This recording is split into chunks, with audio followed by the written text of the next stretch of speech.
The subway exhaled cold air through the grate, and the girl did not move away from it. She was maybe 7, maybe 8, small enough that the gust pressed her hair flat against her forehead, and she let it, standing there on the corner of King and Simcoe, with a plastic bag tied around her left shoe and her right hand wrapped around a paper coffee cup that had gone cold a long time ago. She was not begging.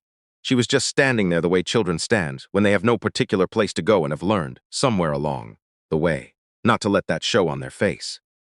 Walter Drummond did not notice her at first. He had his phone pressed to his ear and his briefcase in his other hand, and he was listening to his associate tell him, for the 3rd time that week, that the Mercer deposition had been postponed again. He was 61 years old, a senior partner at one of the oldest litigation firms in downtown Toronto, and he had spent 40 years learning not to let things show on his face either. His coat was charcoal wool. His watch was the kind people noticed. He moved through the King Street crowd the way senior partners move. Not quickly, not aggressively, but with a steadiness that made other people adjust their path without quite realizing they had done it. He stepped off the curb at the light. "Wait." The voice was small and came from behind him. Not loud, not a shout. Just that one word, flat and certain, the way a child says something when they mean it more than they know how to explain. Walter stopped. He did not know why he stopped. The light had changed. The signal was showing the walking figure. He had every right to cross. He stopped anyway. The delivery van ran the red light 2 seconds later, close enough that the side mirror passed within an arm's length of where he would have been standing. The driver did not slow down. There was no screech of brakes, no dramatic near miss, just the heavy displacement of air that a large vehicle makes when it passes you at speed, and then it was gone, somewhere up toward Front Street, already out of sight. Walter stood on the curb for a moment. Then he turned around. The girl with the coffee cup was looking up at him. She had not moved from the grate. She was too far away to have grabbed him. She had only spoken. "Thank you," Walter Drummond said. She looked at him with the particular kind of seriousness that some children have, the kind that makes you feel they have been watching the world long enough to find most of it unsurprising. She gave a small nod. Then she looked back down at her coffee cup. He crossed the street. He went to his office. He sat down at his desk and opened his laptop and did not think about it again until 11:30 that night, when he was lying in the dark in his condominium on Wellington, and the ceiling was doing that thing it did sometimes, where it just sat there above him in the silence, waiting. He thought about the van. He thought about the cup. He thought about where a child like that goes when the grate stops being warm. He went back the next morning. He told himself he was going back because he sometimes walked that route anyway, which was not entirely untrue. He told himself he was not looking for her, specifically, which was less true. He had a coffee from the shop on Adelaide, and he walked past the grate at King and Simcoe at 7:45 in the morning, and she was not there. She was not there the morning after that either. On the 3rd morning, he found her 2 blocks west, sitting on the steps of a closed laundromat, with the same plastic bag on her left shoe, eating something from a foil wrapper that might have been a granola bar. She looked up when he stopped. "You came back," she said. Not accusing, not pleased, just noting a fact. "I did," Walter said. He sat down on the step beside her, which was not something Walter Drummond generally did. Sat on concrete steps in his wool coat at 7:40 in the morning. But he did it without deciding to, the way you sometimes move towards something before your judgment has a chance to weigh in. "Are you cold?" he asked. "Sometimes," she said. Her name, he learned over the next 10 minutes, was Petra. She was 8. She had been sleeping in a parking garage on Pearl Street for 3 weeks, ever since the woman she'd been staying with, not a relative, she was careful to clarify, just a woman from the church, had moved to Mississauga and not told her she was going. Before the churchwoman, there had been a shelter on Jarvis, and before the shelter, there had been her mother's apartment in Scarborough, and she did not explain what had happened there. And Walter did not ask. He bought her a breakfast sandwich from the cart on the corner. She ate the whole thing in under 2 minutes without any apparent self-consciousness about it. "You should talk to someone. There are people who can help. People whose job it is." Peastra looked at him with those 2 old eyes. "I know," she said. "I've talked to them before."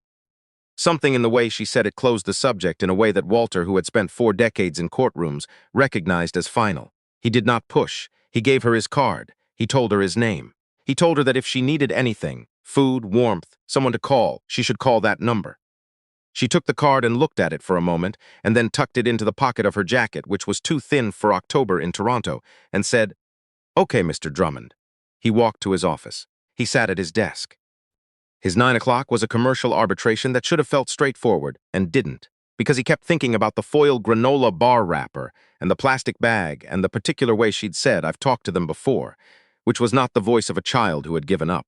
It was the voice of a child who had learned the distance between what is promised and what is delivered, and had decided to keep her expectations narrow snuff to survive that distance.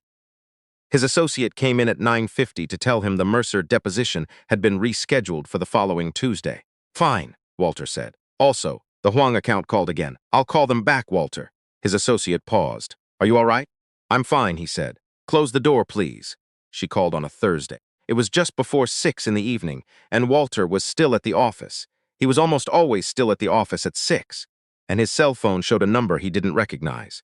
And when he answered, there was a pause before she spoke. The kind of pause that means someone is deciding whether to go through with something. "It's Petra," she said. "From the steps." "I remember," Walter said. Another pause. "I found something. I think someone left it here, by the garage. I don't know if I should. I don't know whose it is, and I thought maybe you would know what to do." He went. He drove himself, which he rarely did downtown. He had a parking spot he almost never used, and found her at the entrance to the parking garage on Pearl Street with a leather wallet in her hands. She held it out to him with both hands, the way children present things they're not sure about.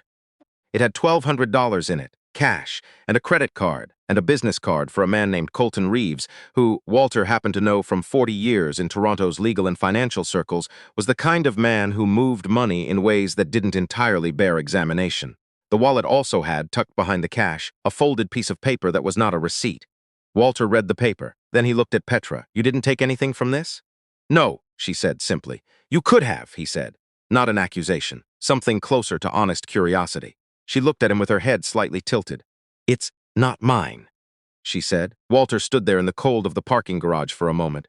The fluorescent light above them was flickering at the far end, on and off, a slow and irregular pulse that cast long shadows and then pulled them back. "Petra," he said carefully.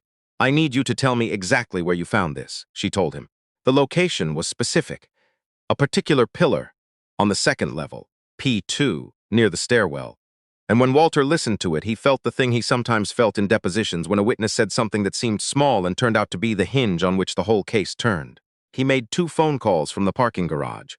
The first was to a detective he had known for 15 years, a woman named Sylvie Carrière, who worked financial crimes and did not waste words. The second was to his firm's senior associate, a cautious, thorough man who Walter had mentored and trusted completely. He did not explain to either of them how he came to be standing in a parking garage on Pearl Street with an 8-year-old girl and a wallet belonging to Colton Reeves. "Where are you sleeping tonight?" he asked Petra when he had finished the calls.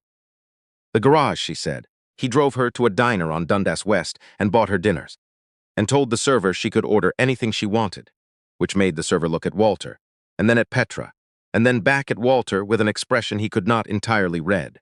Petra ordered a grilled cheese and a bowl of tomato soup and a hot chocolate, and she ate it slowly this time, without the urgent efficiency of the granola bar, which Walter took to mean she felt, in some way he could not have named, safer than she had been a few hours ago. They did not talk about the wallet.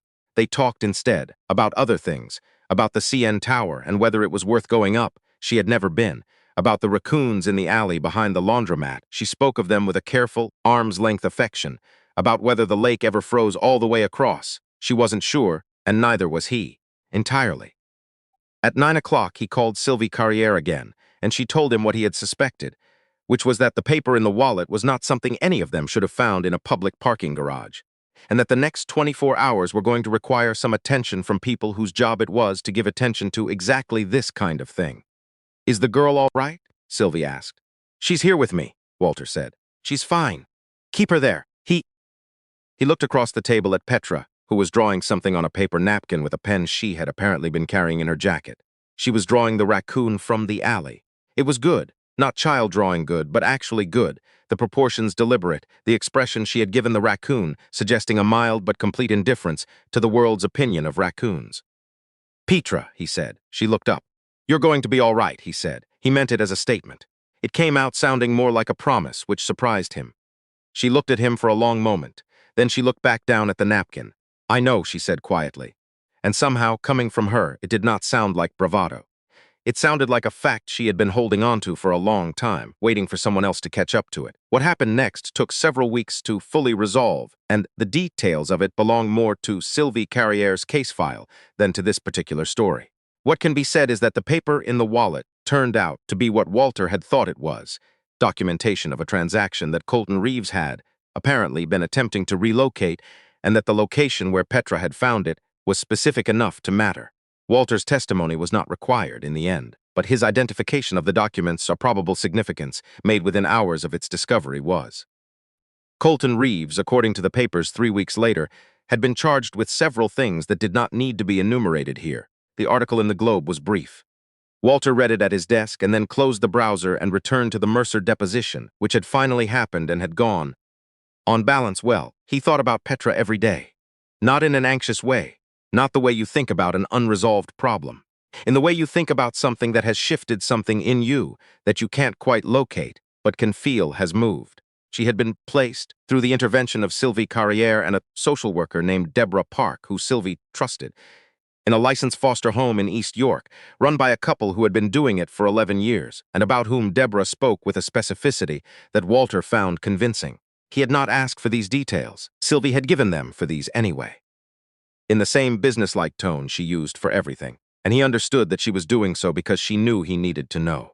He had visited Petra once, 3 weeks after the diner, in a community room at the foster family's request, a neutral space, supervised, appropriate. She had looked different. Not different in a way that erased what she had been before, but different in the way a plant looks when it has had water. She had on a coat that fit properly. Her left shoe had no plastic bag around it. She had given him a drawing she'd made. It was the raccoon from the napkin, done now on actual paper with actual pencil, and it was even better than the original. The raccoon had the same expression of mild and complete indifference. At the bottom, in careful capital letters, she had written, "For Drummond, from Petra." He had it framed. It was on the wall of his office now, between his law degree and a photograph of Lake Superior that he'd taken himself 20 years ago, on a trip he sometimes thought about when he needed to remember what silence actually sounded like. It was, of all the things in his office, the one that visitors asked about most often. He always told them it was by a local artist. Deborah Park called him in early December to let him know that a long-term placement was being discussed. A couple in the Beaches neighborhood, no children of their own, who had expressed interest in a longer commitment. Walter said he was glad to hear it. He meant it. He called Sylvie Carrière that evening, which was not something he normally did, socially. "She's going to be okay," Sylvie said. "I know," he said. And then, because Sylvie was not the kind of person who required things to be elaborated, they talked for a while about something else entirely. A mutual colleague who had just announced a very unexpected retirement, and what that might mean for a case they had both, in different capacities, been watching for some time. At the end of the call, before Sylvie hung up, she said, "That kid found a wallet with $1,200 in it and turned it in." "She did," Walter said. 8 years old. Yes. A pause.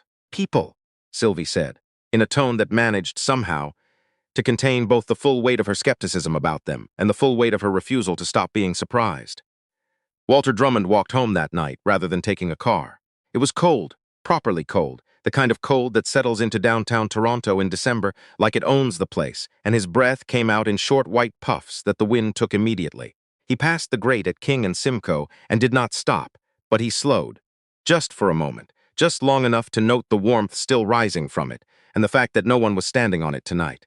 He thought about 40 years of courtrooms, about depositions and motions and the particular kind of exhaustion that comes not from difficulty, but from distance.